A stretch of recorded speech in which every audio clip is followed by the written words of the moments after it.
Hey Kara, it's day 15 of Vlog Every Day in April. Halfway there, happy tax day. It's storming here, which I enjoy storms.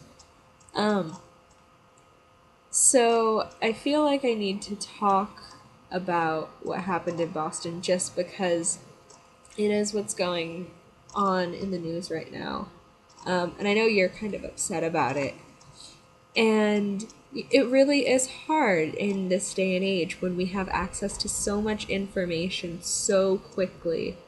For one thing, things are bound to be wrong. The first things you hear, there's bound to be some sort of misinformation, miscommunication, or incomplete information that paints the wrong picture in some way, shape, or form, whether it paints the wrong picture in a big way or a small way.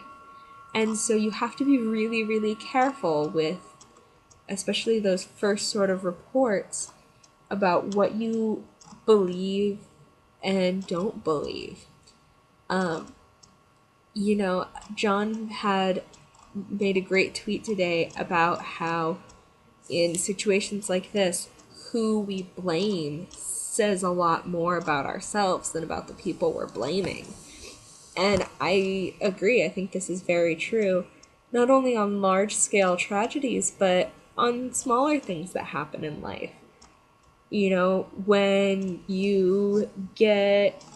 your order gets messed up at McDonald's or you get stuck in traffic or something, who you blame says a lot about who you are. So I think, that's something to really consider with any situation. Um, in coping with things like this, it's hard to remember, but you need to take care of yourself first. You have to make sure that you are continuing to meet your basic daily needs. You need food, you need rest, you need to stay hydrated. Because if those things get out of whack, it's only going to make you feel worse. You know, um, also, it's hard because you can feel unsafe after these sort of things happen. It can cause a lot of anxiety.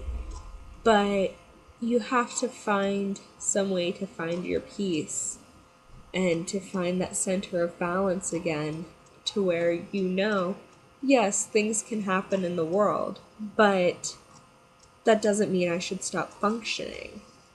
And, again, that can be really hard. It's not something that's learned in a day, it's something that's learned over a lifetime, but it's something to remind yourself of.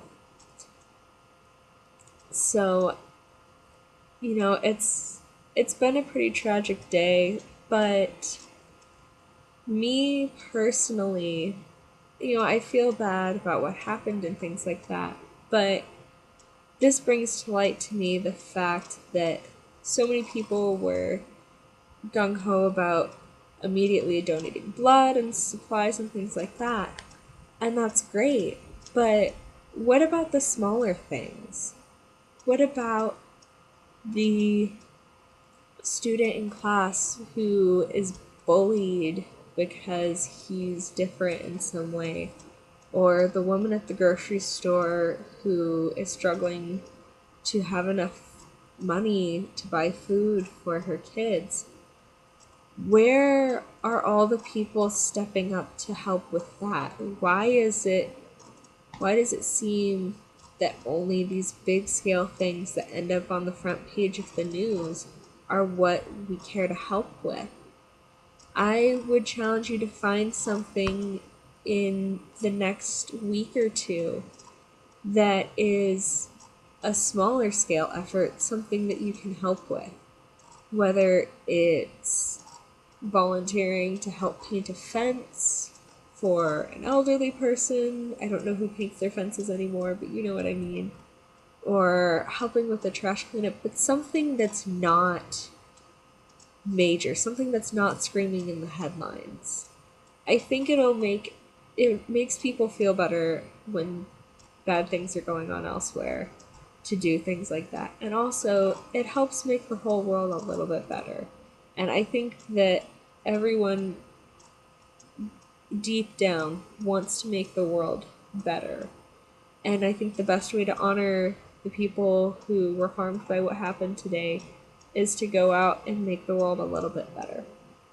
I'll see you tomorrow. Bye.